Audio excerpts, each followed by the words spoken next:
Je viens de terminer les séances avec les lycéens, donc les groupes de ce matin. Cet après-midi, dans quelques minutes, il y a le groupe des collégiens qui arrive.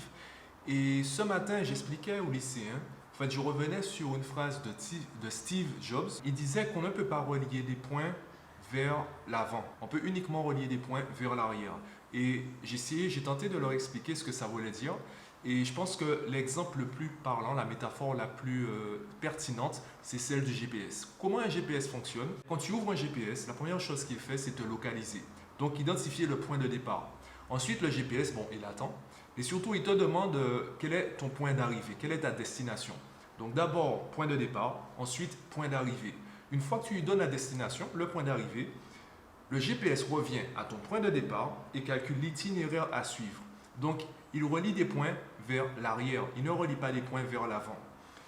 Qu'est-ce que ça veut dire? Comment les élèves fonctionnent? Eh bien, quand ils rentrent au CP, en fait, ils enchaînent les classes. Ils enchaînent d'abord les chapitres, les matières.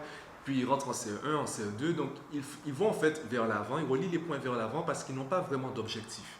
Et à partir de la quatrième, on commence à leur parler d'orientation, surtout en troisième, pour savoir s'ils vont en lycée général, lycée professionnel ou autre filière. Et petit à petit, on commence à leur demander quelle est ta destination.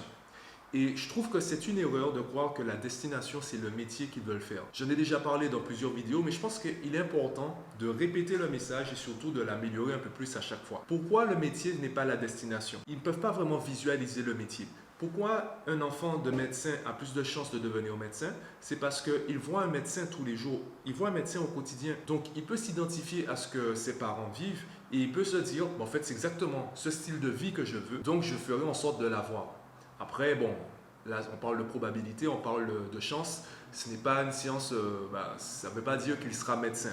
De la même façon, il peut très bien analyser le style de vie de ses parents et se dire, c'est vraiment pas ça que je veux faire autre chose, je veux vraiment pas devenir médecin. Le fait de visualiser au quotidien le style de vie qu'il pourrait avoir dans 10 ans, dans 20 ans, ça permet à l'enfant de savoir si c'est ce métier-là qu'il veut faire. Parce que le métier, il est lié à un style de vie. Et je pense que le style de vie, il est plus important que le métier.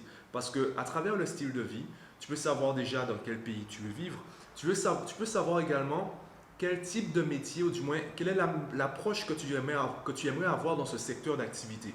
Parce qu'il y a plusieurs voies professionnelles qui correspondent à des métiers différents et surtout à des approches différentes de cette voie professionnelle. Et par exemple, il y a des questions que j'estime super pertinentes mais qu'on ne pose pas. L'une de ces questions, déjà, est-ce que tu te vois vivre ici? Est-ce que tu te vois plutôt travailler seul ou avec une équipe? Est-ce que tu préfères être isolé dans un bureau? Est-ce que tu te vois travailler en open space? Est-ce que tu te vois en fait travailler en équipe? Est-ce que tu te vois plutôt donner des directives ou suivre des directives? Parce que chaque chose demande des connaissances et des compétences différentes. Ça a également des responsabilités différentes.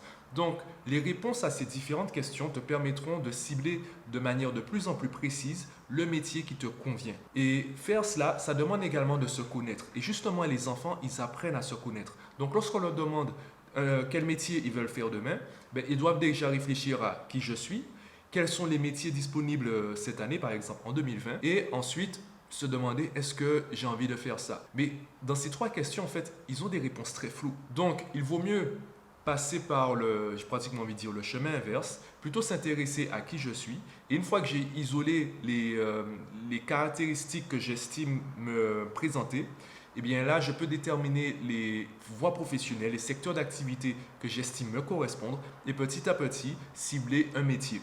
Sachant qu'aujourd'hui, personne ne fera un seul métier toute sa vie. Donc,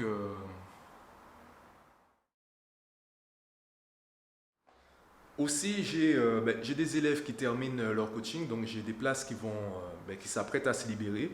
Et ce que j'expliquais à ces élèves avec qui je m'apprête à arrêter de travailler, sauf indication contraire de la famille, eh bien, je leur disais que dès la première séance, je leur ai tout dit. Dès la première séance, je leur donne toutes les méthodes à appliquer à la maison, toutes les habitudes qu'ils doivent mettre en place pour progresser.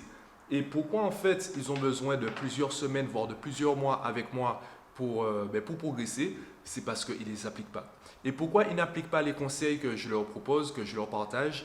C'est parce qu'ils n'ont pas vraiment d'objectif, ils ne sont pas vraiment engagés. Il y a des compétences beaucoup plus profondes qui sont vraiment à travailler dans la famille. Et c'est pour cela qu'il y a des gens qui pensent que j'essaye d'apprendre aux parents à éduquer leurs enfants. C'est vraiment pas cela. Parce que Il y a la famille, mais il y a aussi la société. Il y a le monde, il y a la société. Le monde, c'est la nature. Et dans la nature, un parent, il a juste besoin d'apprendre à son enfant à survivre. Par contre, dans la société, survivre, ça veut dire quoi? Ça veut dire savoir travailler, savoir être performant, savoir travailler vite, savoir communiquer avec les autres. Il y a énormément de compétences qu'on n'acquiert pas naturellement, ce n'est pas inné. On peut parler de talent, mais le talent c'est un potentiel. Un potentiel sans méthode. Il y a une phrase que j'aime bien qui est le travail dur bat le talent quand le talent ne travaille pas dur. Donc, sans méthode, ça reste un potentiel qui n'est pas canalisé, qui part dans tous les sens et finalement, la progression, elle est soit stoppée ou du moins limitée. Donc, il faut vraiment travailler la productivité, les méthodes de travail, apprendre à l'enfant à être productif et du coup être efficace en société pour qu'il puisse s'épanouir professionnellement et personnellement. On ne peut pas nier l'influence de la société et de ses, de ses bons et mauvais côtés dans notre vie. On peut partir dans un débat, par exemple, Internet c'est mauvais, les réseaux sociaux c'est mauvais, etc.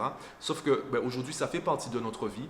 Donc il y a un temps pour le débat, mais il y a un temps aussi pour apprendre à nos enfants à vivre avec. Pareil pour le téléphone. Pour moi, le problème, ce n'est pas vraiment le téléphone. Pour moi, le problème, c'est ce que les enfants font avec le téléphone. Je leur dis par exemple, je suis tous les jours sur YouTube. Sauf que moi, ce ne sont pas des clips que je regarde, ou très peu. Ce que je regarde principalement, ce sont des conférences. Ce sont des vidéos, des tutoriels, donc des vidéos explicatives. Ce sont des choses, c'est du contenu éducatif, c'est du contenu que j'estime intéressant et pertinent par rapport à mes objectifs. Donc, j'ai ciblé mon point d'arrivée et je relie les points vers l'arrière en consommant du contenu sur Internet tous les jours, en continuant d'apprendre tous les jours et en améliorant mes connaissances et mes compétences. Donc, c'est ce que j'essaie de partager avec eux. Et je le répète, ceux avec qui je m'apprête à arrêter de travailler, ils ont déjà les connaissances. La question, c'est vont-ils les utiliser? Vont-ils mettre en place les conseils proposés au quotidien? Bucka, bucka, bucka, bucka, bucka, bucka.